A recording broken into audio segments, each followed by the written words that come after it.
Bangladesh. Okay, thank you everyone. As you know, this is my 4th class on Amitabh Ghosh's Shadow Lines. In the first 3 classes, I have discussed with you about the socio-political background of Amitabh Ghosh's novel fiction and about the basic characteristic features of partition fiction. I have discussed with you what are the basic characteristic features of partition fiction. I have also discussed with you about the basic plot construction or storyline of this particular novel. And apart from that, I have also discussed with you a brief biography of Amitabh Ghosh, in which year the Shadow Lines won the Sahitya Akademi Award in 1989, etc. The novel was actually published in 1988, as I have already said, and it's a novel about the partition. It's a novel about trauma, about pain, about human agony, and it's actually rather than about the direct pain, it's about the trauma of the partition. Je traumata is returning belatedly in haunting repetitions. Bar memory moddhe character der through the mode of storytelling golpo bolar moddhe diye barbar fire asar chesta korche. And that is the main spirit of Amitabh Ghosh's fiction. Amitabh Ghosh's fiction is expanding through almost 4 generations. 4 generation jure gota fiction ta cholche. It of course begins with Thamma, actually Thamma's father and Jathamoshai. So the first generation is the generation of the Thamma and the Jathamoshai around 1890s or something like that. 1890 এই সময়টাতে মোটামুটি background শুরু হচ্ছে. It begins properly in 1902 with the birth of Thamma in Dhaka, Bangladesh, and then it goes on to 1936 when Thamma and Mayadevi, the two sisters, basically the elder sister and the younger sister, they got married to 2 different persons. One is working in the railroad and another is a diplomat known as Shahed. So that is moving on to the 2nd generation. The 3rd generation is the generation of the Trideep, is the generation of the Trideep, Robi and Jyoti, the 3rd generation. And the 4th generation is the generation of the narrator, the unnamed narrator. তাহলে বুঝতে পারছো এই 4টে generation জুড়ে in respectively 3 different places. One is Kolkata, the main setting of the of this particular text. Another is Dhaka, another very important sister setting of this particular play, of this particular fiction, and another is of course London, and expanding to almost 3 continents কারণ এর মাঝখানে Colombo এবং ইজিপ্টের reference রয়েছে. Also the reference of Egypt and Colombo is also there. So অনেকগুলো জায়গার মধ্যে expanding হচ্ছে এই particular textটা. And at the same time there are many characters. I have already tried to draw a character map. Orpita has drawn a brilliant character map. খুব ভালো করে Orpita character map draw করে দিয়েছে, এটা আমি study ম্যাটেরিয়ালের মধ্যে ইনক্লুডও করেছি. তো এইভাবে অনেকগুলো ক্যারেক্টার অনেকগুলো জায়গা জুড়ে এক্সপ্যান্ড করছে. I have already informed you about the storyline. আজকে আমি যেটা করব, we will discuss about the characters, particularly specifically about the characters and the theme of this particular text. Okay, so let us begin. যদি তোমাদের মাঝখানের কোনো জায়গাতে তোমরা বুঝতে না পারো, বলো যে স্যার এই গল্পটা এই জায়গাটা বুঝতে পারছি না, আবার একটু বলুন, তাহলে please inform me.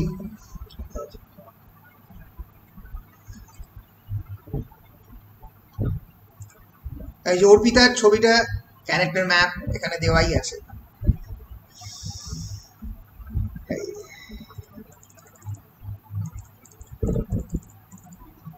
Sorry. Besh. So let us move directly into the characters of this particular fiction. Let me at first declare, যদি তোমাদের মধ্যে কারুর পরে স্টোরিটাকে রিক্যাপিচুলেট করতে আমাকে বলো, তাহলে একবার বলবে, আমি জাস্ট স্টোরি লাইনটা ধরিয়ে দেবো, ঠিক আছে? কিন্তু আপাতত আমি এগিয়ে যাচ্ছি, এবং আমাকে তো নভেলের বেশ কয়েকটি ইম্পর্টেন্ট কোটেশনসও তোমাদেরকে একটু বলতে হবে, কারণ this is a detail text, so it can also be asked in the 5 marks or in the 2 marks short question. Besh, the first is the narrator of the particular text.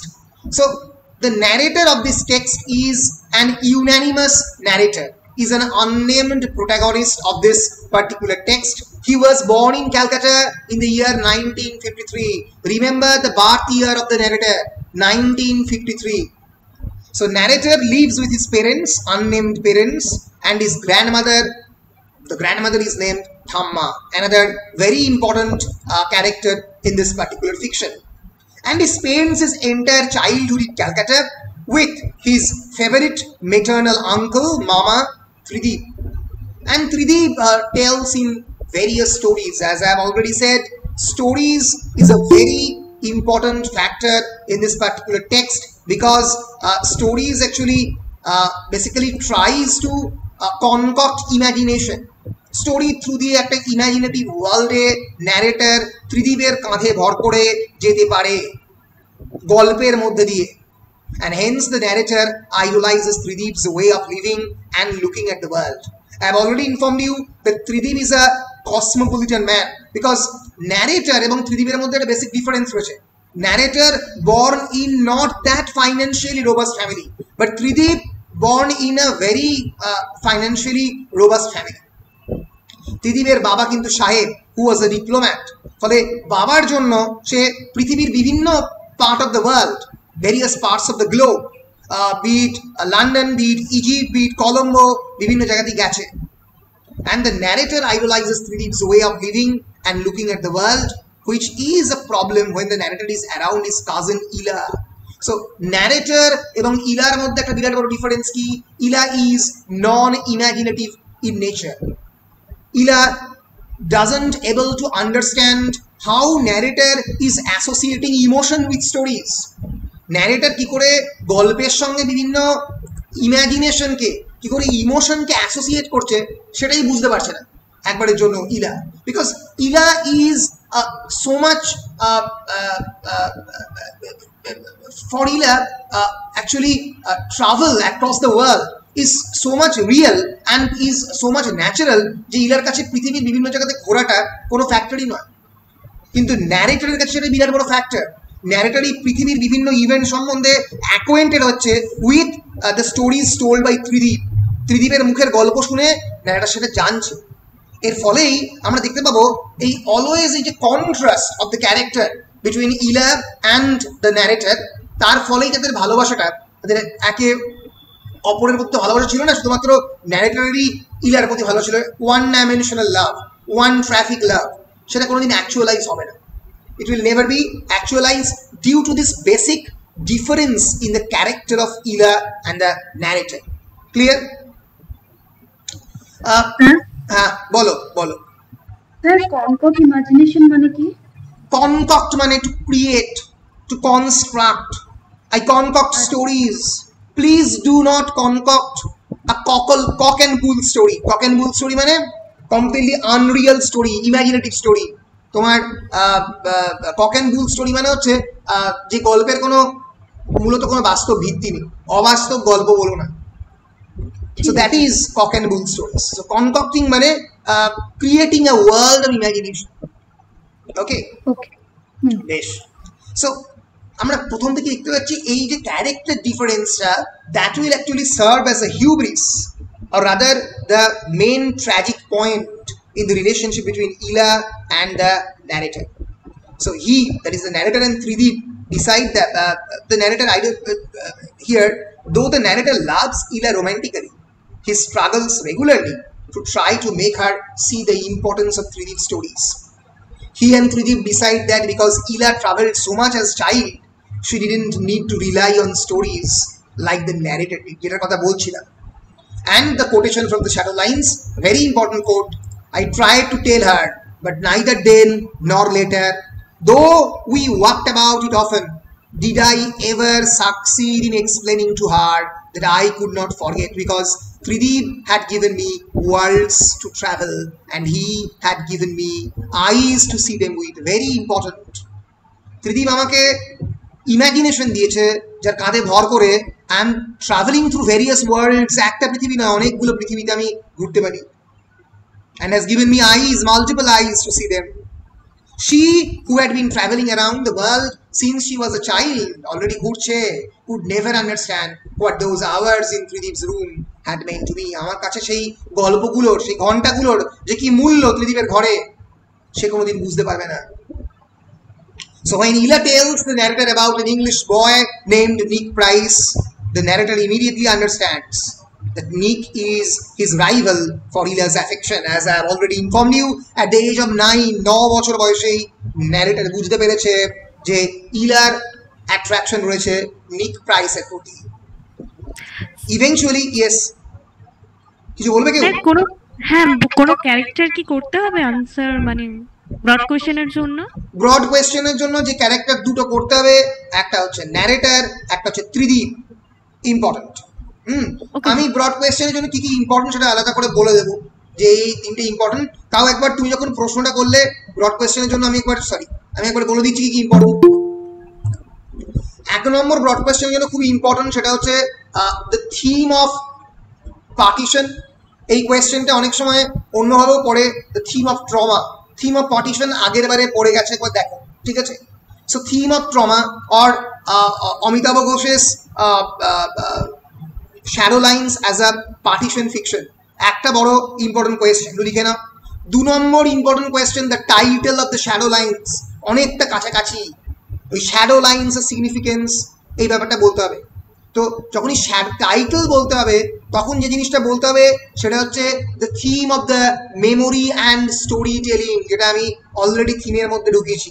The theme of memory and storytelling, very important. Okay, তাহলে 3টে question এখন অবধি বললাম. একটা হচ্ছে about the title, about the theme of partition and trauma, and about the theme of memory and storytelling. Apart from that, you also have to do the character of Trideep and the character of the narrator. You can also do character of Ila, কিন্তু সেটা 5 মার্কসের জন্য.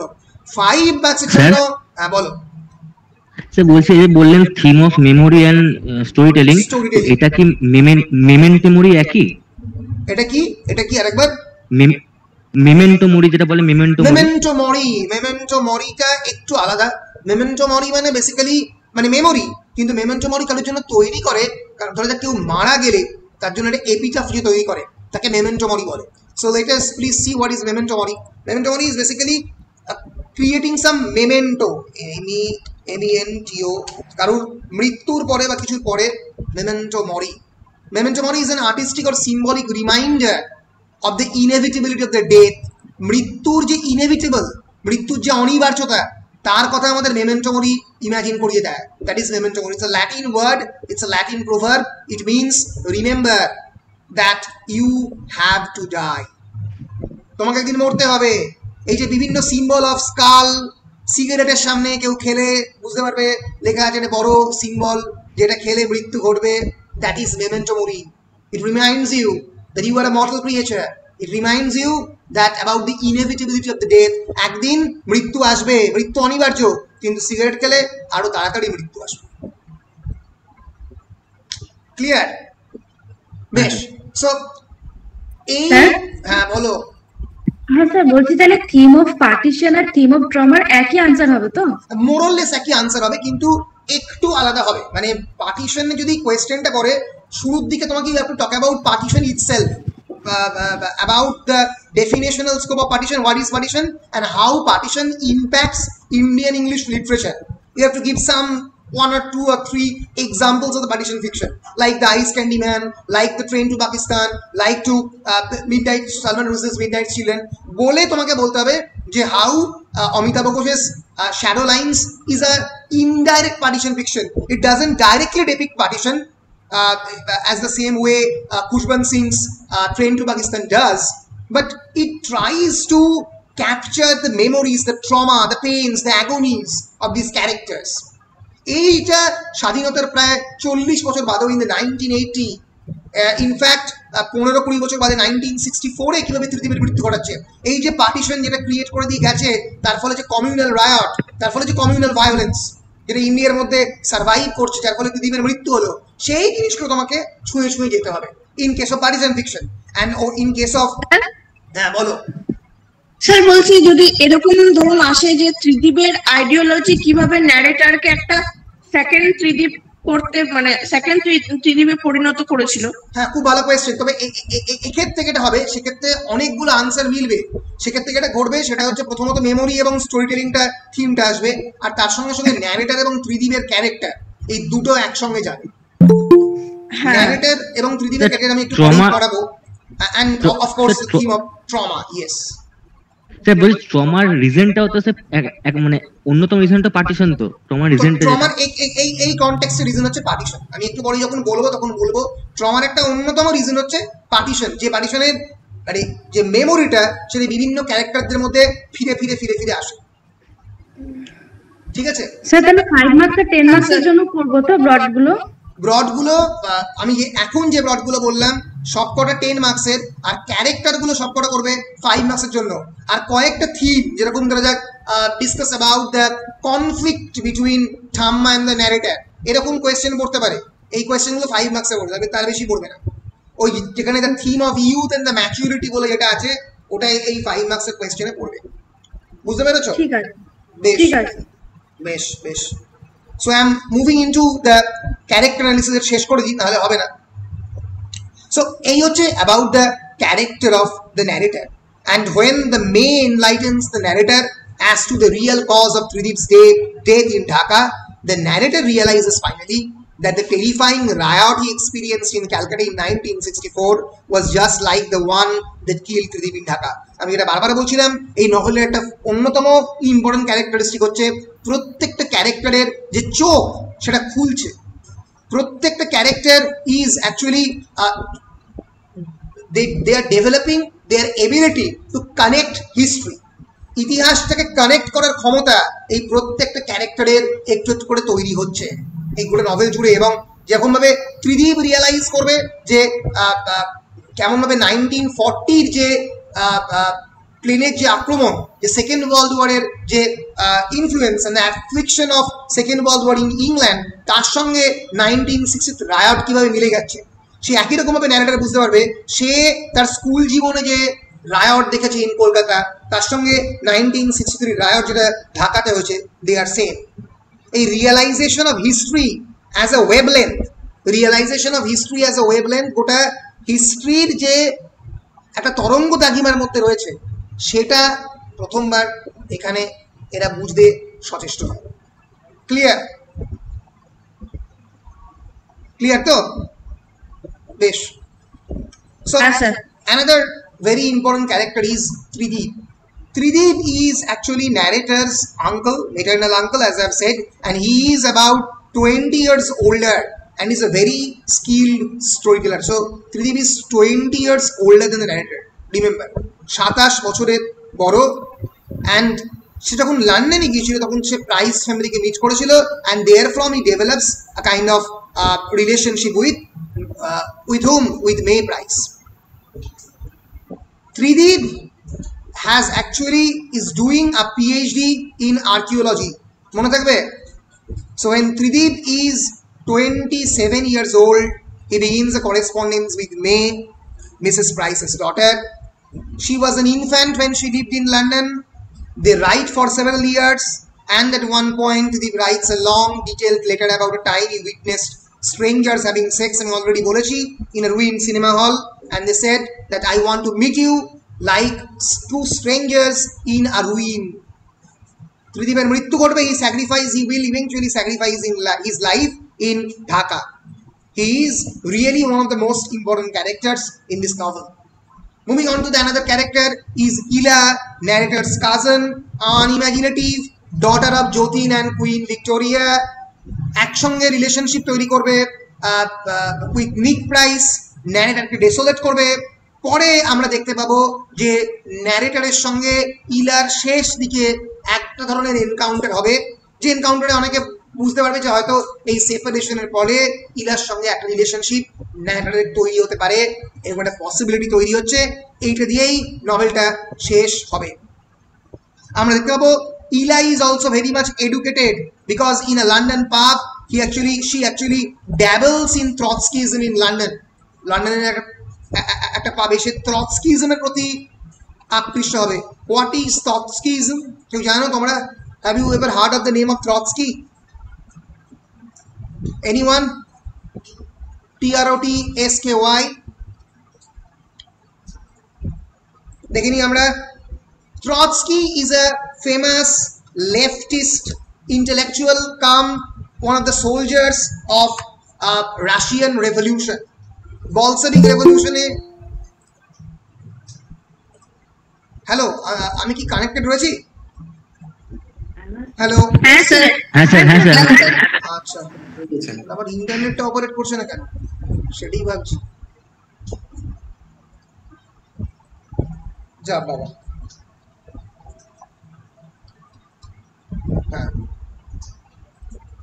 This is Leon Trotsky. He was a Russian revolutionary, political theorist and politician. He was an extreme Russian revolutionary. মানে অনেকটা মাওবাদীদের ধরনে, যেখান থেকে পরবর্তীকালে মাও অনেক ইনফ্লুয়েন্স পান। তো আমরা জানতে পারবো যে ইরানের মধ্যে কিন্তু এই যে রেভলিউশনারি জিলটা লন্ডনের মধ্যে, সে কিন্তু লন্ডনে গিয়ে লন্ডনের মধ্যে একটা ক্যাপিটালিস্ট সিটিতে কিন্তু সে এই ট্রটস্কিজম প্র্যাকটিস করে। তাহলে আমরা বুঝতে পারবো এই পার্টিকুলার নভেলের অনেক ক্যারেক্টারই কিন্তু নানা ক্ষেত্রেই কেরিয়ারের নানা পয়েন্টে রেভলিউশনারি ছিল।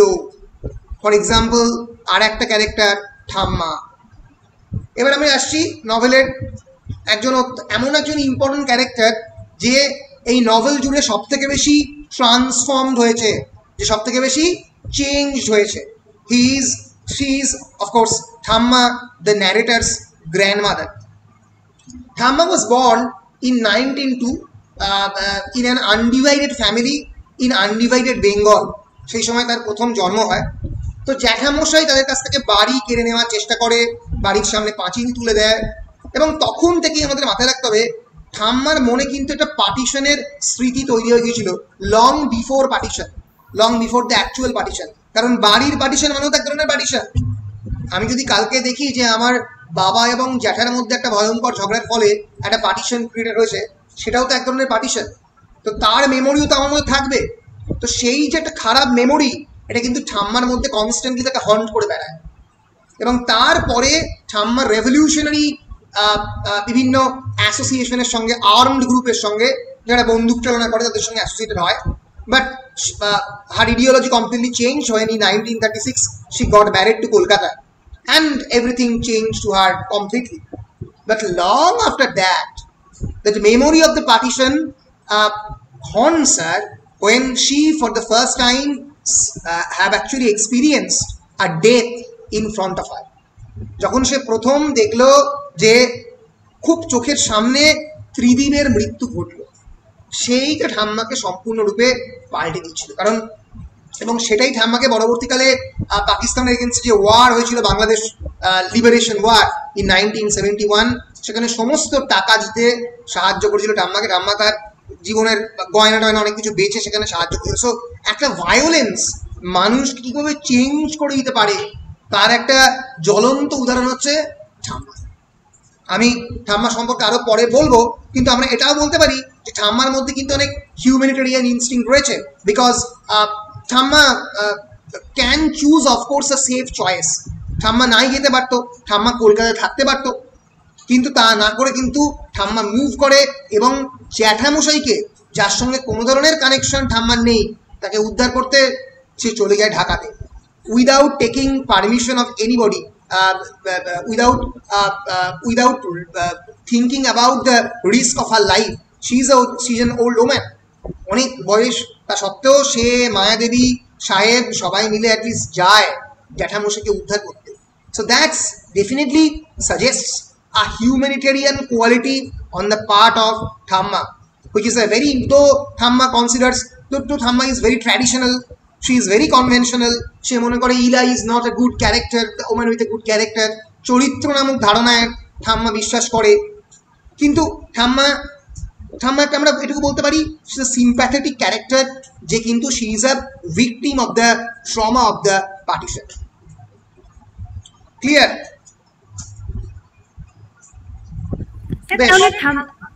আপনি যা বললেন না যে থিম অফ পার্টিশন বলতে হবে, তো তখন কি ফ্যামিলির পার্টিশনটাও আমরা ইনক্লুড করব?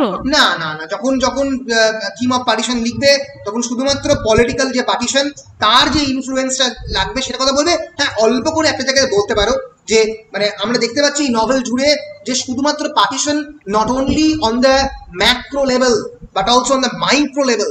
Macro means on the greater level, macro economics যখন দেশের লেভেলে, মাইক্রো ইকোনমিক্স অনেক ছোট লেভেলের ইকোনমিক্স। ম্যাক্রো অ্যান্ড মাইক্রো মানে আমার পার্টিকুলার আমার ডোমেনের মধ্যে, আমার ইন্ডিভিজুয়াল ডোমেনের মধ্যে। সো এই মাইক্রো লেভেলের মধ্যে পার্টিশন এবং ম্যাক্রো লেভেলের মধ্যে পার্টিশন একটা জায়গাতে এক হয়ে যাচ্ছে, এটা একটা জায়গায় জাস্ট মেনশন করতে পারো।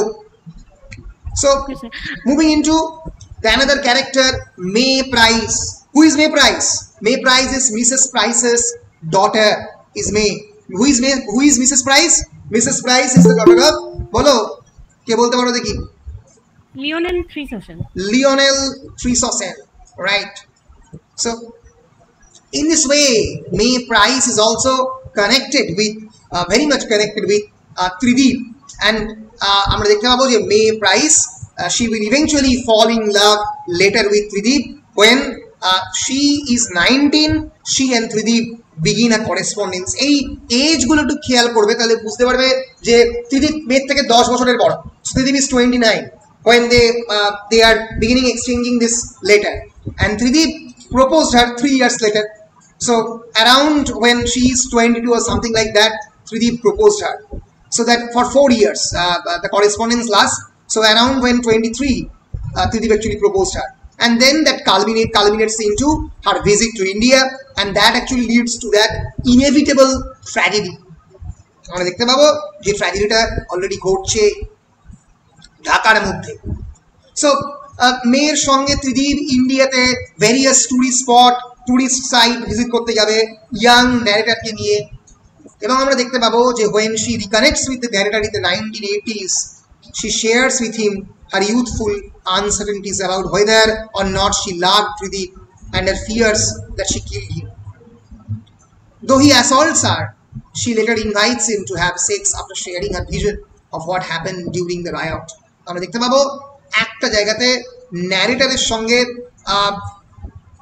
মে প্রাইসের সেক্সুয়াল এনকাউন্টার হবে, একেবারে নভেলের শেষ দিকে যে একটা এপিসোড বলেছিলাম যেখানে narrator was in an intoxicated condition, যেখানে মেয়ের সঙ্গে দেখা হবে এবং তার সঙ্গে একটা সেক্সুয়াল এনকাউন্টার হবে, এবং তার পরপরই শুনতে পাবো আমরা about the separation of the marriage between নিক প্রাইস অ্যান্ড ইলা, সেটা দিয়ে পুরো নভেলটা শেষ হবে। সো নভেলটা কিন্তু অনেকটাই adult narrative, it's novel about recognising relationship. তোমরা প্রত্যেকেই বড় হয়েছো, প্রত্যেকেই অ্যাডাল্ট হয়েছো, ফলে রিলেশনশিপের যে বিভিন্ন ডায়নামিক্স সেইটাকে রিকগনাইজ করে এই নভেল। এই নভেল এরকম নয় যে ব্ল্যাক অ্যান্ড হোয়াইট, এই নভেল এরকম নয় যে এই নভেল অনেকটা গ্রে স্কেলে অপারেট করে, যে সমস্ত ধরনের ক্যারেক্টারের সঙ্গে সমস্ত লেভেলের রিলেশনশিপ হতে পারে, সেটাকে এই নভেল রেকগনাইজ করে।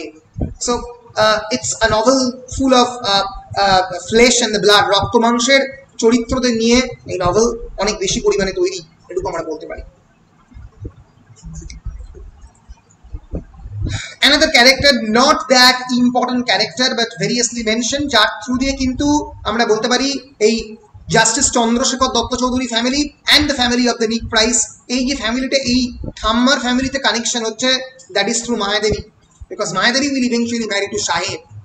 So Mayadevi is Thamma's younger sister.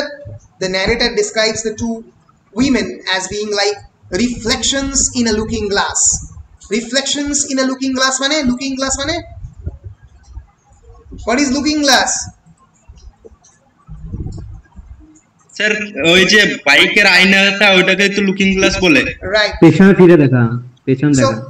বাইকের আয়নাতে কি হয়, বাইকের আয়নাতে লেখা থাকে যে objects in the mirror are actually closer than that the seen, এটা লেখা থাকে। তো বেসিক্যালি হ্যাঁ কিছু বলছো শুভ? না স্যার কিছু বলিনি, ওটা অন হয়ে গেছে।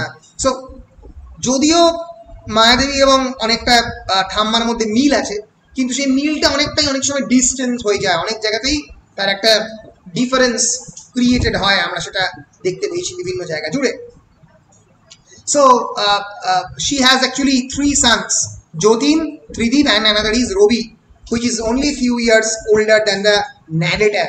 আমি আগেই বলেছি, কিন্তু মায়াদেবী এত কিছু সত্ত্বেও Mayadevi was very much afraid about the scary stories of violence. এত কিছু সত্ত্বেও Mayadevi agrees to take Thamma to visit their ancestral home in Dhaka, and finally that actually leads to destruction. এছাড়া অনেক ক্যারেক্টার রয়েছে। নিক প্রাইস, আমরা জানতে পারি যে একটা করাপ্টেড ক্যারেক্টার নিক প্রাইস কুয়েতে একটা চাকরি করে, যার সঙ্গে কিন্তু মানি লন্ডারিং এর সঙ্গে he is very much associated. জ্যাঠামশাই, uncle of Thamma and Mayadevi, who is associated with the upside down household, যার কথা কনস্ট্যান্টলি ঠাম্মা বলছে আপসাইড ডাউন মানে ওলট পালট হাউস হোল্ড, যে কিন্তু এই প্রথম সেপারেশন ইন দ্য হাউস হোল্ডের জন্য দায়ী। And he even will tell Trideep when he was 90 years old যে I will sue you in the court, but eventually যেটা কোনোদিন পসিবল হবে না, কারণ তারা সেই দাঙ্গাতেই মারা যাবে। রবি, another important character, he is suffering from PTSD, and that recurring PTSD nightmare that haunts him into adulthood. What is PTSD? Anyone have any idea? কোন আইডিয়া রয়েছে PTSD ব্যাপারে? Post traumatic stress disorder is called PTSD. Post traumatic stress disorder, বুঝতে পেরেছো? অর্থাৎ ট্রমার পরে post traumatic stress, তারপরে যে stress হয়, তার যে ডিসঅর্ডার, তার যে প্রবলেমগুলো ক্রিয়েটেড হয়, এটা রবির হয়েছিল। কেন হয়েছিল? Because of the communal violence that he himself experience. সে নিজের চোখের সামনে একবার দেখেছিল যে তার চোখের সামনে দিয়ে প্রথমে ড্রাইভার বেরিয়ে গেল, তারপরে মে প্রাইস বেরিয়ে গেল, অ্যান্ড তারপরে সঙ্গে সঙ্গে ত্রিদীপ বেরিয়ে গেল, এবং তার মধ্যে Tridip and the driver got killed, মারা গেল সেই মুহূর্তে তার চোখের সামনে। তো এই যে ভায়োলেন্সের স্মৃতি কনস্ট্যান্টলি বেয়ে বেড়ায় দিস পার্টিকুলার ক্যারেক্টার কল্ড রবি। রবি আমরা দেখবো ন্যারেটার থেকে খুব একটা বেশি বড় নয়, জন্য ন্যারেটার এবং রবি অ্যান্ড ইলা অনেক জায়গাতেই একে অপরের সঙ্গে লন্ডন এবং অন্যান্য জায়গাতে অ্যাকম্পানি করছে পরস্পরকে। তারাই কিন্তু হ্যাঁ বলো স্যার বলছি রবিও কি ইলাকে পছন্দ করতো? রবি ইলাকে পছন্দ করতো, কয়েকটা হিন্ট এই টেক্সট জুড়ে বিভিন্ন জায়গাতে রয়েছে, কিন্তু এক্স্যাক্টলি পছন্দ করতো কিনা অনেক জায়গাতেই রয়েছে। এবং এই যে রবি ন্যারেটারের সঙ্গে খুব ভালোভাবে মিশছে, এটা অনেক ইলা ন্যারেটারের সঙ্গে অনেক মিশছে, রবি মিশছে না, এটার একটা প্রুফ অনেকেই বলে যে হয়তো পছন্দ করতো, কিন্তু তার কোনো ডাইরেক্ট। হ্যাঁ বলো। বলছি ইলা তো রবির ভাইজি হচ্ছে। আরে তাতে কি, এখানে ভাইজি ভাগ্নে এই কনসিডারেশন গুলো ছাড়ো, ঠিক আছে? নিজের ভাইজি হচ্ছে আর হোক, তুই তাহলে একদিন সাউথ ইন্ডিয়া ঘুরে আগে, তাহলে বুঝতে পারবি। আমি তোকে বারবার বলছি এই ইনসেস্ট ট্যাবুটা তোমার মাথার মধ্যে বসে গেছে, কারণ you are living in a particular মানে কালচারাল সেটিং অফ বেঙ্গল। আমি বারবার বলি there is a distinction between cultural between morality and ethics. Morality and এথিক্সের মধ্যে বেসিক ডিফারেন্স আছে, because morality is culture specific. American style of living এবং তোমার style of living এক নয়। আমেরিকান স্টাইল অফ মোরালিটি আর তোমার আইডিয়া অফ মোরালিটি এক নয়। কারণ কি? কারণ সেটা কালচার স্পেসিফিক, তোমার সেই পার্টিকুলার সংস্কৃতি সেটা তোমাকে তৈরি করেছে। লেভি স্ট্রাউস, তোমরা যার কথা পরবর্তীকালে 6th সেমেস্টারে গিয়ে পড়বে, he actually wrote a famous book called Incest Taboo, on the Incest Taboo, where he actually talks about যে আফ্রিকার বিভিন্ন ট্রাইবাল ওম্যান, ট্রাইবাল এরিয়াতে ইনসেস্ট একটা অত্যন্ত স্বাভাবিক ব্যাপার। মানে নিজের বাবার বা কাকার দিকের মানে মামার দিকের লোকজন ছাড়া তারা আফ্রিকান ওম্যানদের বিয়েই দেয় না। এরকম প্রচুর আফ্রিকান ট্রাইব আছে, বুঝতে পেরেছো? কিন্তু মানে এবার এইটাকে ট্যাবু করেছে আমাদের সোসাইটি, আমাদের মেডিকেল সায়েন্স বিভিন্ন রকমের থিওরি দিয়ে অ্যাবাউট দ্য জেনেটিক সিকোয়েন্স, বিভিন্ন ধরনের পরবর্তীকালে প্রবলেম হতে পারে, ইটসেট্রা ইটসেট্রা ইটসেট্রা। কিন্তু মানে সেটা লিটারেচারের গণ্ডির মধ্যে মানে আনাটা মুশকিল। হ্যাঁ বলো অর্পিতা। হ্যাঁ স্যার বুঝতে পেরেছি। রাইট। স্যার ওদের Yes. কি মনে হয় এটা কি ব্লাড টু ব্লাড এরকম কোন মানে একটা রক্ত থেকে আরেকটা রক্ত এরকম মানে মানে বাইরে এরকম বিভিন্ন অন্য ধরনের কোনো থিওরি আছে যে জেনেটিক সিকোয়েন্সিং এর কোনো ধরনের প্রবলেম হলে অনেক সময় থ্যালাসেমিয়া বা এইডস এই ধরনের বিভিন্ন ডিজিজের উৎপত্তি হতে পারে। I am not aware about that, কিন্তু এই ধরনের বিভিন্ন ধরনের মেডিকেল থিওরি আছে যে এই ধরনের মানে বিশেষ করে ওই ক্রোমোজোমাল কানেকশনগুলো যদি কোনোভাবে এক হয়ে যায় তাহলে এই প্রবলেমগুলো হলেও হতে পারে। I don't really know about this theories, but I have to মানে স্টাডি রিগার্ডিং, আমাকে দেখতে হবে। ঠিক আছে, হ্যাঁ বলো নীলু, কিছু বলছো? কিছু বলছো নীলু? আচ্ছা স্যার বলছি পোস্ট ট্রমাটিক স্ট্রেস ডিসঅর্ডারটা কি মেন্টাল ইলনেস? হ্যাঁ, post traumatic disorder is mental illness. এই প্রত্যেকটাই ট্রমা থেকে শুরু করে সবকিছু they are various types of mental illness. Okay, তো সিজোফ্রেনিয়া তো মেন্টাল ইলনেস, যেখানে you are seeing two personality, দুটো তোমার মধ্যেই দুটো পার্সোনালিটি আছে, doctor Jekyll and mister Hyde. তুমি সকালবেলা গিয়ে একটা মানুষের খুবই সেবা করছো, তুমি রাত্রেবেলা খুন করতে বেরোচ্ছ।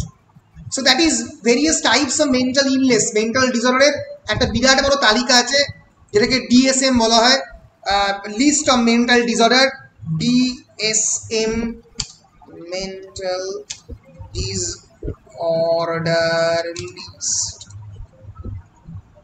ডিআইএসএম ভুলে যাচ্ছি, হ্যাঁ DSM is actually the list of the psychological disorder. সেখানে পুরো নিউরোলজিক্যাল বিভিন্ন ডিসঅর্ডারের যে একটা লিস্ট তৈরি করে দেওয়া আছে, এটা যারা সাইকোলজি স্টুডেন্ট তারা পড়ে। So PTSD is a psychological disorder. Sorry, বেশ। Then another character is Shaheb, Mayadevi's wealthy husband, elegant, dignified, প্রচুর স্যুট রয়েছে বাড়ির মধ্যে। ঠাম্মা সেটা করে পছন্দ করে না, যে ঠাম্মা thinks that Shaheb is a phony man, she is actually and he is actually an alcoholic, but actually that is not, মানে at least কোনো proof আমরা এখানে পাই না। He is a very kind man who makes a point to engage women in conversation about things matter to them, something that endears him especially to the narrator's mother. narrator's mother সঙ্গে কথা বলতে, গল্প করতে সে খুব পছন্দ করে, এবং মানে একটা খুবই মানে কি বলবো, এমন একটা ক্যারেক্টার যে খুব ফ্ল্যাময়েন্ট, যে খুবই সত্যি কথা বলতে কাইন্ড, লোকজনের উপকার করে, সেই ক্যারেক্টার হচ্ছে সাহেব। And then there is Queen Victoria.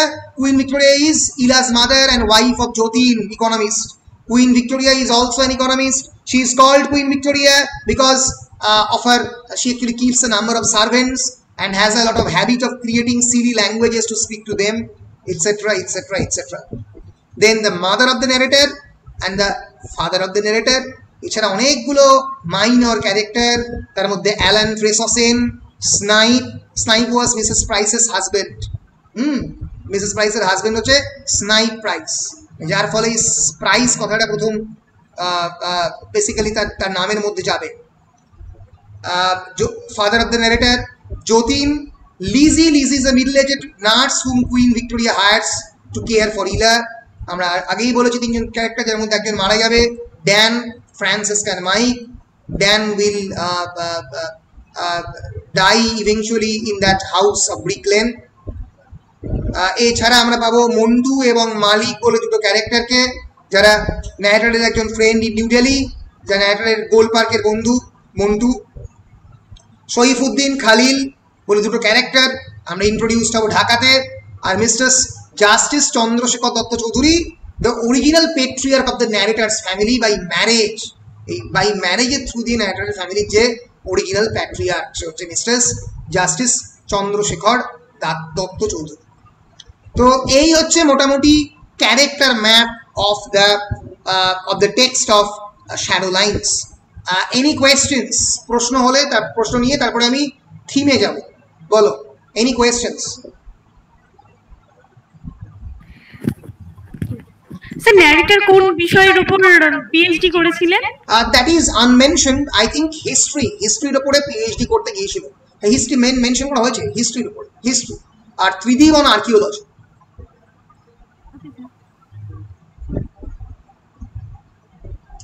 বেশ, স্যার এদেরকে আরেকবার ওই বিবাহ জিনিসটা ভালো করে বুঝিয়ে দিন, নাহলে আবার আপনাকে কোশ্চেন করবে ওই একই জিনিস। তো ওই মানে যেটা বারবার বললাম সেটা হচ্ছে যে এখানে ইনসেস্ট ট্যাবুটা আমাদের ছাড়তে হবে, সেটা বুঝতে হবে যে মানে এই মানে একটা রিলেশনশিপের ডোমেন বুঝতে হবে, এবং ডোমেন বুঝে আমাদেরকে দেখতে হবে যে অনেকগুলো এখানে অনেকগুলো ক্যারেক্টার আর একটা পার্টিকুলার ফ্যামিলির ক্যারেক্টারের সঙ্গে অ্যাসোসিয়েটেড হচ্ছে in spite of the incest taboo in our Bengali society, কিন্তু তা সত্ত্বেও আমাদেরকে সেইভাবেই টেক্সটটাকে দেখতে হবে। বেশ, now moving into the summary of the narrative and the theme of the novel. আমি লাস্টে সামিং আপ করবো, আগে নভেলের থিমগুলো একটু বলে দিই আমি পড়বো। আচ্ছা, প্রথমত very important theme is memory.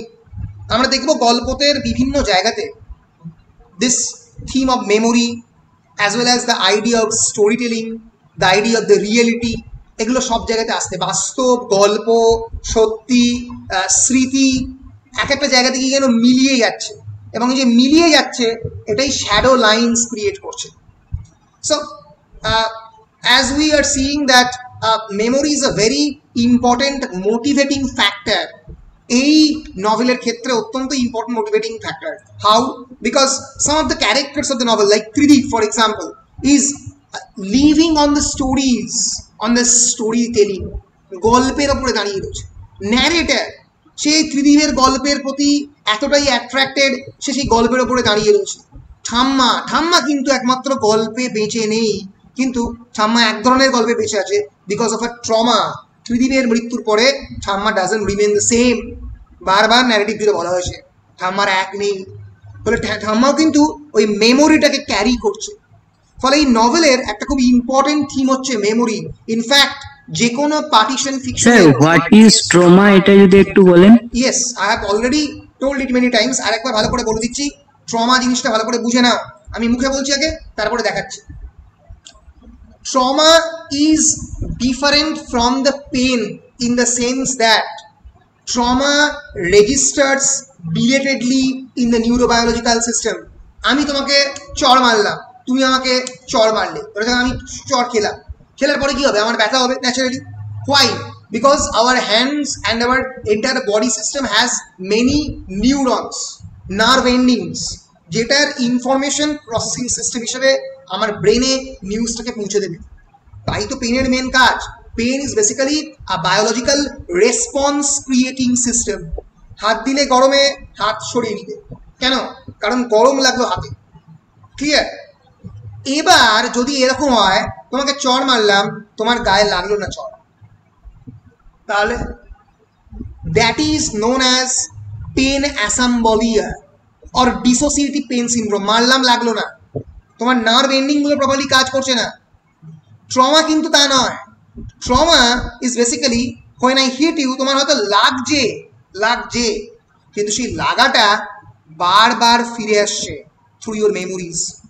It is returning through haunting repetitions, the trauma of the rape, the trauma of molestation, the trauma of partition, trauma of accident. একটা গাড়ি তোমায় কলকাতায় ধাক্কা মেরেছে কোনোবার, দেখলে কাছে যে দুম করে ধাক্কা মারলো, খুব জোরে লাগলো না, কিন্তু এরপরে যখনই তুমি রাস্তা টপকাতে যাবে তখন ওই স্মৃতিটা সবসময় মাথার মধ্যে আসবে যে আর একটা গাড়ি এলো না তো। That is trauma. Trauma of partition is একটা খারাপ সিচুয়েশন, মানে একটা বিপদকে বারবার মনে করাটাই হচ্ছে ট্রমা। মানে একটা ঘটে যাওয়া দুর্ঘটনা বারবার মনে হওয়া। Right. Trauma is basically a recurring unpleasant experience, একটা বারবার ঘটা। বলো যেমন মিসেস ড্যালোওয়ের ব্যাপারটার মতো হবে না? হ্যাঁ, absolutely you are right. Mrs Dalloway's things একদমই মিসেস ড্যালোওয়ের মতোই। তোমরা কি দেখতে পাচ্ছ স্ক্রিনে? Yes. The psychological trauma is a damage to the mind that occurs as a result of a distressing event. Trauma is often the result of an overwhelming amount of stress that exceeds one's ability to cope. মানে সেই মুহূর্তে তোমার যে কোপ করার যে ক্ষমতা, তোমার ভায়োলেন্স নেওয়ার যে ক্ষমতা, তাকে এক্সিড করে গেছে, তাকে উদ্বৃত্ত করে দিচ্ছে। এবার সেই উদ্বৃত্ত যে জিনিসটা, সেটা বারবার মেমোরিতে ফিরে আসছে। That exceeds one's ability to cope or integrate the emotions that involved in that experience. So trauma is often the result of an overwhelming amount of stress. মানে যখন দুধে আমি যদি বাটির মধ্যে দুধ ঢালি খেলে যদি উতলে পড়ে, so that is a traumatic experience. ওই রকম ট্রমা আমার মনের মধ্যে হচ্ছে। So trauma may result from a single distressing experience or recurring events of being overwhelmed that can be participated in weeks, years or even decades. যেটা even decade মানে 10 বছর, 20 বছর, 30 বছর বাদেও ফিরে আসে। As the person struggles to cope with immediate circumstances, eventually leading to serious long-term negative consequences. বারবার ফিরে আসে, সেখান থেকে ডেভেলপ করে এই যে দেখতে পাচ্ছ যেটা হয়েছে post traumatic stress disorder. It's a mental disorder that can develop after a person is exposed to a traumatic event such as sexual assault. কথা বলছিলাম ওয়ারফেয়ার, যুদ্ধ, এখানে প্রচুর ট্রমাটিক ইভেন্ট হচ্ছে, পার্টিশন, ওয়ারফেয়ার, ট্রাফিক কলিশন যার কথাটাকে বললাম, child abuse, তুমি ছোটবেলায় অ্যাবিউজড হয়েছো, or other threats on a person's life. It can, the symptoms may include disturbing thoughts, feelings and even dreams. স্বপ্নতেও ট্রমা ফিরে আসতে পারে। ক্লিয়ার? ক্লিয়ার তো? স্যার বেশ, ও sir clear, very good. So এই যে মেমোরিতে এরা, এবার আমি মেমোরিতে ফিরে আসছি। What is memory? Memory is basically the faculty of the brain by which the data or the information is encoded, stored and retrieved, যেটা থাকে আমাদের ব্রেনের মধ্যে। আমি বারবারই বলছি মেমোরি লসকে বলা হয় ফরগেটফুলনেস অর অ্যামনেশিয়া। বারবারই বলি যে amnesia or forgetfulness is almost a blessing to us, because না ভুলে গেলে আমরা এগোতে পারতাম না। কিন্তু ত্রিদীপের মৃত্যু ধরে বসে থাকতো, হয়তো ঠাম্মা বসে আছে, ঠাম্মা বেরোতে পারি। যদি বসে থাকতো ন্যারেটার, তাহলে কিন্তু ন্যারেটার আর পিএইচডি করতে পারতো না, ন্যারেটার কিন্তু তার লাইফে এগিয়ে যেতে পারতো না। সো অ্যাটকিনসন শিফরিন মডেল, আমি জাস্ট এটা তোমাদের একাডেমিক পারপাসে বলছি, এই পার্টিকুলার নভেলের কনটেক্সটে ট্রমাটা দেখানোর জন্য। অ্যাটকিনসন শিফরিন মডেল অনুযায়ী আমরা মেমোরিকে দুটো ভাগে ভাগ করতে পারি, তিনটে ভাগে ভাগ করতে পারি। একটা হচ্ছে সেন্সারি রেজিস্টার, যার মাধ্যমে আমরা সেন্সারি ইনফরমেশন পাই, আমাদের পঞ্চ ইন্দ্রিয় ইনফরমেশন পাই। আমাদেরকে কি বলছো? এটা জুম করুন, এটা জুম করুন, এটা জুম করবো, জুম করছো শুধু তুমি জোরে দেখতে পাচ্ছ এবার? হ্যাঁ স্যার ঠিক আছে। So Atkinson Shiffrin model অনুযায়ী memory is a three types. One is the sensory register, পঞ্চ ইন্দ্রিয়, যার দ্বারা আমরা বুঝতে পারি পৃথিবী সত্যি খুব সুন্দর, ফুলের গন্ধ থেকে শুরু করে খাবারের গন্ধ সবকিছু আমাদের অ্যাট্রাক্ট করে, এটা আমাদের মেমোরিতে যায়, মানে তো আমরা রেজিস্টার করতে পারতাম না। তো sensory register, short term memory, working memory, phone number মনে রাখো, কোনো একটা কাজ করতে গিয়ে হঠাৎ কিছু দেখলে সেই মুহূর্তে মনে রাখলে 8 ঘন্টা থাকে। লং টার্ম মেমোরি, যেটা কিন্তু ট্রমাটিক মেমোরিতে পরবর্তীকালে ট্রান্সফর্মড হয়, বারবার গিয়ে ফিরে আসে, এটা লং টার্ম মেমোরির একটা পার্ট, ট্রমাটিক মেমোরি নিয়ে নেয়। এবার বোঝো, our human brain is like a hard disk, যদি একটা পার্টিকুলার অংশ ট্রমা নিয়ে নেয়, ন্যাচারালি সেটা বারবার ফিরে আসবে। এর ফলে কি, যে প্রেজেন্ট মেমোরি সেটা প্রপারলি ফাংশনই করতে পারবে না, সেটা প্রপারলি ফাংশন করতে পারে। নীলি বলছে আমি ডেসক্রিপশন বক্স দেখছি না, আমি দেখছি, আমি আমার সব দিকেই চোখ আছে, ঠিক আছে? ফলে আমি তোমাদের যে কনভারসেশন 99 হয়ে গেছে সেটাও আমি দেখতে পাচ্ছি, ঠিক আছে? তো যাকে coming back to this particular text, তোমরা কোনো প্রশ্ন থাকলে ওখানেও করতে পারো আর কি, ঠিক আছে? তো coming back to this particular text, sir ওখানে আলাদা প্রশ্ন হচ্ছে। হ্যাঁ বুঝলাম, ঠিক আছে, সে হোক, কিন্তু মানে যেন এখানের দিকেও নজর থাকে আর কি। স্যার হ্যাঁ বলো।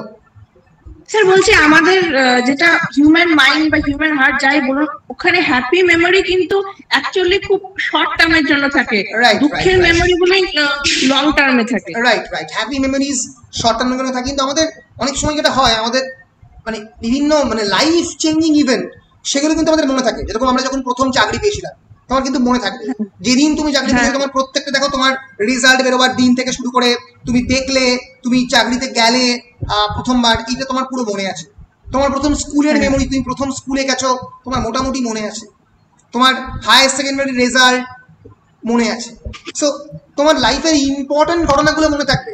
আমি এটাই বলি, ওই জন্য তুমি যদি তোমার যদি লাইফকে এনক্যাপসুলেট করতে বলে, বলে যে 1 ঘন্টায় তোমার জীবনটাকে চালাও সিনেমার মতো, যদি তোমার চোখটার মধ্যে প্রজেক্টর থাকতো, একটা বিখ্যাত ওয়েভ সিরিজ নেটফ্লিক্সে এসছে, আমি ভুলে গেলাম, সেখানে চোখের মধ্যে প্রজেক্টর আছে আর কি, মানে ক্যারেক্টারগুলো মানে নিজেদের মেমোরিগুলো চোখের মধ্যে দিয়ে দেখাচ্ছে। তো তাহলে তুমি কিন্তু তোমার গোটা জীবনটা, তোমার 19 বছরের জীবনটা 3 ঘন্টায় চালিয়ে দিতে পারতে, এডিট করে পারতে তো মোটামুটি। তো তো এইটাই হচ্ছে মানে মেমোরির একটা খুব ইন্টারেস্টিং দিক। সো হ্যাপি মেমোরিগুলো স্যাড মেমোরি হয়ে থেকে যায় অনেক দিন। হ্যাঁ, হ্যাপি মেমোরি বা স্যাড ভালো থেকে যায়, তবে স্যাড মেমোরিজ খুব বেশিক্ষণ স্টে করে, that's true. So the narrator in the Shadow Lines is endlessly fascinated by these memories, by the relationship between memories as they exist in people's minds and memories. আমি দেখি, আমরা দেখো ওই ন্যারেটারে কিন্তু অনেক মানুষের সঙ্গে সম্পর্ক, ন্যারেটারের সঙ্গে ত্রিদীপের খুব ভালো সম্পর্ক, একটা অন্য ধরনের সম্পর্ক, relationship of communitary friendship, maternal uncle, ইলার সঙ্গে সম্পর্ক, ইলার সঙ্গে সম্পর্ক আছে লাভার, আবার অন্যদিকে পরবর্তীকালে মেয়ে প্রাইসের সঙ্গে একটা সেক্সুয়াল এনকাউন্টার হবে। ফলে ন্যারেটারের কিন্তু ইজ এ সেন্সিটিভ ম্যান, যে যাকে কিন্তু আমরা দেখবো, যার কিন্তু এই গল্পতে মেমোরিতে সে বেঁচে থাকতে ভালোবাসে। হয়তো সে একটা অত্যন্ত দুঃখী মানুষ, হয়তো চোখের মধ্যে ভয়ঙ্কর দুঃখ। সত্যজিৎ রায়ের একটা বিখ্যাত সিনেমা ছিল অরণ্যের দিনরাত্রি বলে, যেখানে সৌমিত্র চট্টোপাধ্যায়কে শর্মিলা ঠাকুর জিজ্ঞেস করবে, আপনি মনে হয় জীবনে খুব বড় ধরনের দুঃখ পাননি না? ফলে দুঃখ পাওয়াটা কিন্তু মানুষের জীবনে খুবই দরকারি। দুঃখ না পেলে কিন্তু মানুষ তৈরি হয় না, মানুষ ভাঙে না, মানুষ গড়ে না। ফলে একটা মানুষের সেন্সিটিভিটি, তার সংবেদনশীলতা, এগুলো তৈরি হয় তার দুঃখ পাওয়া, তার যন্ত্রণা পাওয়া, তার হয়তো ট্রমা নয় কিন্তু তার পেইন, অ্যাগনি, এগুলো থ্রু দিয়ে তৈরি হয়, এগুলো তৈরি হওয়াটা খুব প্রয়োজন। So moving into this, sorry এটা একটা পিডিএফ খুলে ফেলেছি। So moving on into this one. So এইভাবেই আমরা দেখতে পাচ্ছি যে মেমোরি কনস্ট্যান্টলি এই নভেল জুড়ে অপারেট করছে অনেকগুলো লেভেলে, অনেকগুলো স্তরে। এই নভেলের আর একটা খুব ইম্পর্টেন্ট থিম হচ্ছে ইউথ ভার্সেস ম্যাচিউরিটি।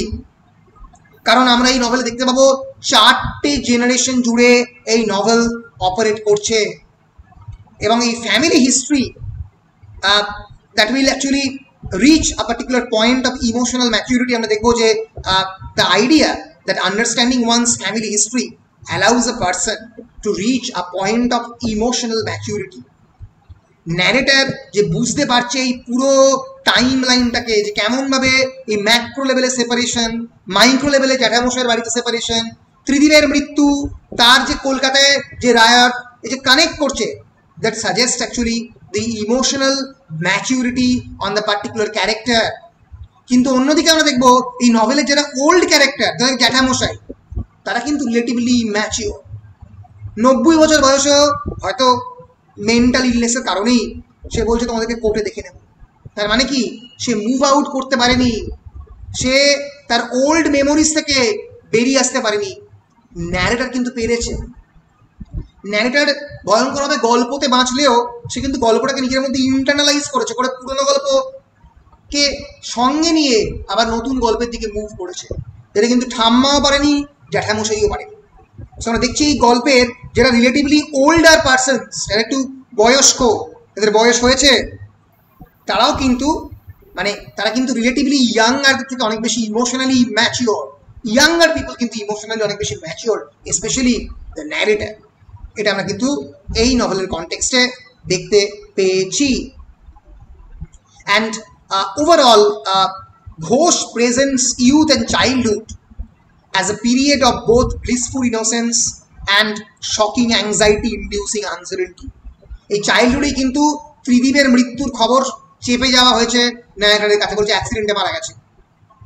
সো দুটোই রয়েছে, it's a blissful innocence, period of innocence, at the same time shocking anxiety inducing uncertainty. এরপরে আমি আসবো এই নভেলের একটা অন্যতম গুরুত্বপূর্ণ theme about the freedom and identity. এটা বেসিক্যালি ঠাম্মার ক্যারেক্টারের থ্রু দিয়ে ডেভেলপ করার চেষ্টা করেছে ন্যারেটার, মানে অমিতাভ ঘোষ। একটু ভালো করে দেখলে বুঝতে পারবে যে ঠাম্মা কিন্তু তার জীবনে অনেক ইম্পর্টেন্ট হিস্টোরিক্যাল ইভেন্ট দেখছে। The first historical event is actually বঙ্গভঙ্গ। 1905-এ লর্ড কার্জন করার চেষ্টা করছে, ঠাম্মা দেখছে, বিকজ ঠাম্মা born in 1902 and grew up during the British occupation of India. And as a young woman, Thamma was very much attracted towards the military nationalism.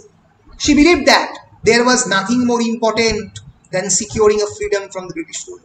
স্বাধীনতার থেকে বেশি ইম্পর্টেন্ট কিছু হতে পারে না, ঠাম্মা এটা বিশ্বাস করতো।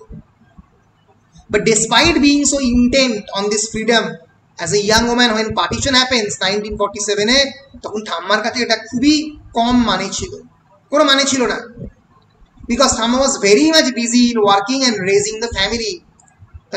তিনি উইডো হয়ে গেছেন, ফ্যামিলির লোকেরা বড় হচ্ছে।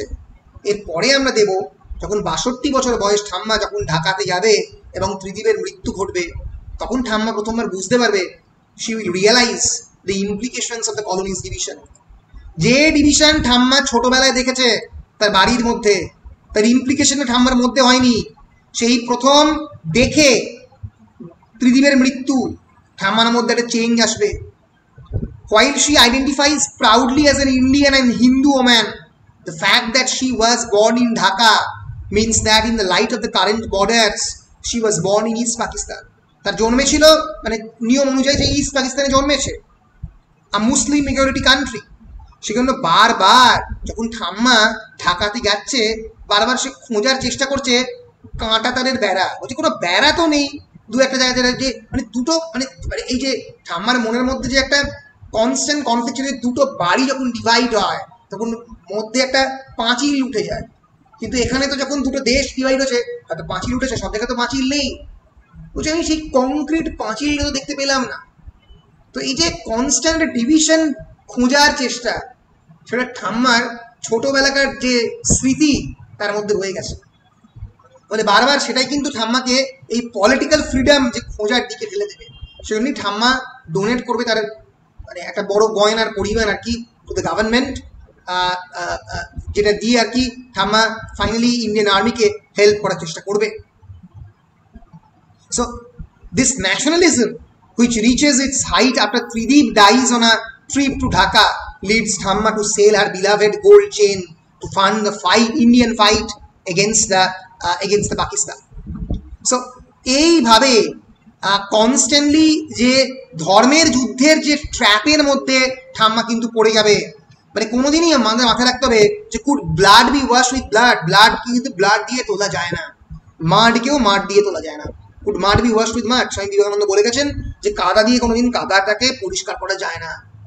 ফলে কোনো যুদ্ধই কোনো কিছুকে কোনোদিন পরিষ্কার করতে পারে না। বড় যেটা হতে পারে একটা উন্ড হতে পারে, একটা ক্ষত হতে পারে, হয়তো কিছু সেই সময়কার জন্য একটা রিলেটিভলি একটা ফ্রিডম হতে পারে, কিন্তু আলটিমেটলি যেটা ঘটে সেটা হচ্ছে হয়তো এক ধরনের ট্রমাটাইজড মেমোরি অনেকগুলো মানুষ নিয়ে বয়ে বেড়ায়। তার কথাই বলছে শ্যাডোলাইন্স। শ্যাডোলাইন্স কোনো সলিউশন দিচ্ছে না কোনো ন্যারেটিভের। অনাদার হ্যান্ড আমরা দেখতে রবি কিন্তু ওই ত্রিদীপের ডেথের যে ট্রমাটিক মেমোরি সে ক্যারি করছে। তাহলে এগুলোর থ্রু দিয়ে আমি কি বুঝতে পারছি? অনাদার হ্যান্ড ইলা chooses to never free herself from an unhappy marriage that was supposed to free her. যে আনহ্যাপি ম্যারেজটা ইলার হয়েছে সেখান থেকে সে বেরিয়ে আসতে পারছে না। তাহলে with this we can say that the novel suggests that freedom is an impossible idea. স্বাধীনতা প্রায় একটা অসম্ভব আইডিয়া। স্বাধীনতার 73 বছর বয়স বাদেও আমরা বলতে পারি না যে আমরা সম্পূর্ণ স্বাধীন। আমরা প্রত্যেকটা মানুষ সম্পূর্ণ স্বাধীন আমরা বলতে পারি না। অর্থনৈতিক কারণে, সামাজিক কারণে, বিভিন্নভাবে আমরা নানাভাবে অপ্রেসড। কাস্টের প্রবলেম, রিলিজিয়নের প্রবলেম, আমরা একে অপরকে ডিসক্রিমিনেট করি এই আইডিয়ার জন্য। ফলে freedom always becomes an impossible idea and no one can ever be truly free. কোনোদিন কেউ স্বাধীন হতে আলটিমেটলি পারে না এই ইলিউশনে ভোগে যে আমি স্বাধীন। So no matter how hard one might fight for it or attempt to escape oppression, যতই ফাইট করো না কেন স্বাধীন হওয়াটা হয়তো অতটা সহজ কাজ নয়।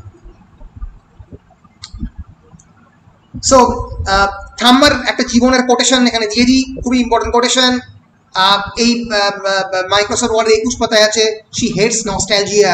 My grandmother, she has spent years telling me that nostalgia is a weakness, a waste of time. That is everyone's duty to forget the past and look ahead and get on the building on the future. So এইখানেই নস্টালজিয়ার প্রয়োজন। আর একটা খুব important theme হচ্ছে borders, violence and political unrest. গোটা novel জুড়ে আমরা border, violence and political unrest পাবো। ত্রিদীপ বারবার দেখেছে এই গোটা ভারতবর্ষকে বর্ডারলেস হিসেবে, he wants to C the entire world at a borderless country, যেখানে দেশের মধ্যে কোনো বর্ডার নেই, কোনো শ্যাডো লাইনস এক্সিস্ট করে না। He is an international cosmopolitan citizen, কিন্তু পারেনি। সে ভায়োলেন্সের বেশ কয়েকবার ভিকটিম হয়েছে, সে চোখের সামনে দেখেছে violence. 1940s, the Second World War, the Blitzkrieg that took the life of two of his friends, the son of Alan Frisosen and Dan. He at the same time has seen the partition, 1947 partition. The people surrounding from one barbed wire fences down to another, coming from the barbed wire fences, barbed কাঁটাতারের বেড়া টপকে একটা জায়গা থেকে একটা জায়গায় বারবার চলে আসার চেষ্টা করছে, মানুষ দেখেছে। 1963-তে তার নিজে একটা ভায়োলেন্সের শিকার হয়ে সে অলরেডি মারা গেছে। তাহলে বুঝতেই পারছো কিরকম ভাবে বিভিন্ন ভায়োলেন্সের শিকার হয়েছে এই সমস্ত ক্যারেক্টাররা, এবং এর ফলে ত্রিদীপ নিজে কোনোদিন ভায়োলেন্সে বিশ্বাস করতো না। ফলে violence, recurrent pattern of violence, তরঙ্গ দ্রাঘিমার মধ্যে একে অপরকে মিলিত হয়ে গেছে। এই ভায়োলেন্সটা আমরা দেখতে পাচ্ছি এই নভেল জুড়ে। সো এই হচ্ছে মোটামুটি এই নভেলের খুবই ইম্পর্টেন্ট একটা থিম। এছাড়াও সোশ্যাল স্ট্যান্ডিং এবং প্রাইড, গর্ব অনুভব করা, সোশ্যাল লেভেলের ওপরে ওঠা। বারবার ঠাম্মা বলছেন যে আমার একটা বড় ফ্যামিলিতে বিলং করি। এই যতীন বলে যে ক্যারেক্টার, যতীন এবং কুইন ভিক্টোরিয়া, ইলা যে ফ্যামিলিতে বিলং করে, বারবার বলছে যে ফ্যামিলি হেরিটেজের কথা। ফলে মানুষ হঠাৎ করেই social heritage, desire for wealth, এইগুলোর পেছনে গিয়ে ছুটছে। সেটাকেও ক্রিটিসাইজ করেছে এই নভেলের কনটেক্সটে অমিতাভ ঘোষ। এবং শুধু তাই নয়, আমরা দেখতে পাচ্ছি যে জ্যাঠামশাই জীবনের শেষ দিকে গিয়ে পর্যন্ত বলছেন যে এই ancient man in his 90s in his ancestral home বলছে, I will sue you to the high court. তাহলে বুঝতেই পারছো কিরকম ভাবে নানাভাবে এই হিস্ট্রি, রোম্যান্স, লাভ এবং ফ্যামিলি কানেকশন এইগুলো, এবং অবশ্যই the theme of social standing, violence, partition, এগুলোই হচ্ছে শ্যাডো লাইন্সের খুব ইম্পর্টেন্ট থিম। তোমরা একটু নিজেরা এই কোটেশনগুলো প্রত্যেকটাই আমি পরে পড়লাম। অ্যাকচুয়ালি এই প্রত্যেকটা কোটেশনই আমি কথা বলার মধ্যে মধ্যে এক্সপ্লেন করেছি। এই যেখানটা I tried to tell her, but neither then nor later, though we worked about it often, did I ever succeed in explaining to her that I could not forget, because Tridip had given me worlds to travel in and he had given me eyes to see them. Tridip আমাকে এই গল্পের চোখটা দিয়েছে, যার কথা বারবার narrator বলছে। I felt constriction to my throat, for suddenly it seemed to me that perhaps she was not so alien after all to my own small puritanical world in which children were sent to school to learn to cling to their gentility by proving themselves in the examination hall. ঠাম্মা সম্বন্ধে বলছে যে ঠাম্মা যখন মানে ঠাম্মা actually চায় তার পিউরিটানিক্যাল ওয়ার্ল্ড মানে জোর করে কোনো একটা জিনিসকে ডগম্যাটিক ভাবে বাঁচিয়ে রাখা। ঠাম্মা চায় যে এটা বারবার শিখুক এই ছেলেগুলো, যেটা ঠাম্মাকে বারবার জোর করে কোনো কিছু করার দিকে ঠেলে দিচ্ছে। তো এইরকম ভাবে নভেলের প্রত্যেকটা ক্যারেক্টারকে আমরা চিনতে পারি। এই লাইনগুলো একটু তোমরা পড়বে নিজেদের মতো করে। তো এইখানেই আমি আমার মোটামুটি শ্যাডো লাইন্সের ক্লাসটা শেষ করছি। আর একদিন আমি ক্লাস নিতে পারি চাইলে, কিন্তু সেটা একটা এক্সট্রা ক্লাস হয়ে যাবে। মোটামুটি আমার যা বলার শ্যাডো লাইন্স নিয়ে, character discussion, themes, the entire story line আমি সবই বলে দিয়েছি। তোমাদের মূল কাজ হচ্ছে, তোমাদের টেক্সটটা দিয়েছি, টেক্সটটা একবার উল্টে পাল্টে দেখতে পারো। যদি শেষ করতে না পারো, টেকনিক্যালি অবশ্যই টেক্সটটা পুরোটা পড়া উচিত। তোমাদের যে 40 পাতার একটা সামারি দিয়েছি, অলমোস্ট 40 পেজেস, সেটা একটু দেখার চেষ্টা করো। প্রথম 3-4 পাতা বাদ দিয়ে 36 পাতার সামারি মোটামুটি আছে, ওটা একটু দেখার চেষ্টা করো। আর তার সঙ্গে সঙ্গে এই যে স্টাডি মেটেরিয়ালটা একটু ভালো করে দেখো, একটু ভালো করে পড়ো। আর মোটামুটি যে কোয়েশ্চেনগুলো বললাম সেগুলো একটু তৈরি করার চেষ্টা করো, ঠিক আছে? বলো স্যার, আপনি বলছিলেন না যে ত্রিদীপ আর মে প্রাইজের বিখ্যাত সংলাপটা পড়াবেন? ত্রিদীপ আর মে প্রাইসের বিখ্যাত ও যেটা about the end of the novel, তাই তো? আচ্ছা, সেটা তাহলে একটা কাজ করি, নেক্সট ক্লাসে পড়াই, কারণ আজকে আমার একটা সেমিনার আছে, বুঝতে পেরেছো? তো সেই সেমিনারে যেতে হবে বলে আমি একটু তাড়াতাড়ি শেষ করছি। তাহলে একটা কাজ করি, নেক্সট ক্লাসটা আমি কয়েকটা টেক্সচুয়াল লাইনের জন্যই শ্যাডো লাইন্সের জন্য রাখি, এবং তোমাদের কোনো কনফিউশনের জন্য রাখি। ফর ইওর কনফিউশন কোনো জায়গা হলে সেটা প্রশ্ন করো, করে আমরা শ্যাডো লাইন্সটা এর পরের ক্লাসে তাহলে শেষ করি, ঠিক আছে? Then we will move into look back in anger. Clear? হ্যাঁ স্যার। বেশ, তাহলে see you in the next class. Okay sir. Okay sir, কখন নেক্সট ক্লাসটা? Thank you. আজকে সেমিনারের জন্য চলে যেতে হচ্ছে, পরে দেখা হচ্ছে। স্যার নেক্সট ক্লাসটা কবে স্যার? নেক্সট ক্লাসটাই কালকে আমাদের পরশু, ঠিক আছে? ঠিক আছে, সোমবার। সোমবার, ঠিক আছে? বেশ, bye, see you in the next class. Bye. Thank you. Okay sir, by.